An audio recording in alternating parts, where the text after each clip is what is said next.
because of course you start, because it's such a stupid thing to do, isn't it? Yeah.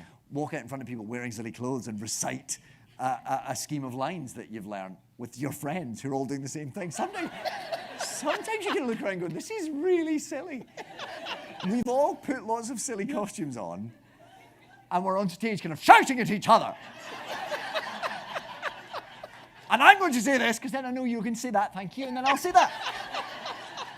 If you break it down, it's so daft. Yeah. That you have to sort of surround yourself with a bit of magic, don't you? A bit of something, just to kind of convince yourself it's important. I love it. Oh, I'm going to take my equity card away now. But I think that's sort of what that's what it's about, isn't it? That's the kind of balance, isn't it? We all know it's a bit silly, don't we?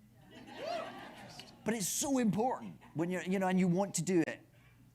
All that matters is doing it well and being okay and getting through it and telling a story and it's having those two things going on at the same time. Because that's sort of, it strikes me that's what acting is. You kind of, on one hand, you're in this kind of imaginative construct that you're continually kind of reappraising and adjusting and you're in that world and you're having this journey.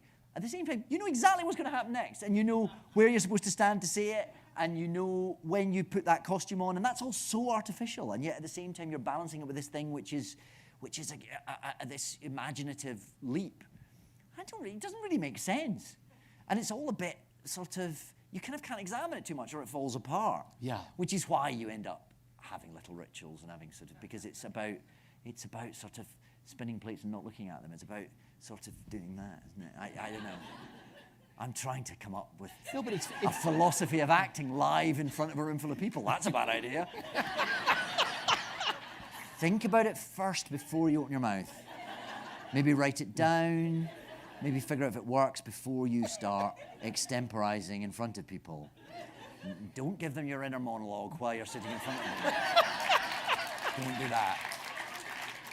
It's finding that balance. Yeah, it is, yeah. Of all the things you have to do, you know, to be on stage like that.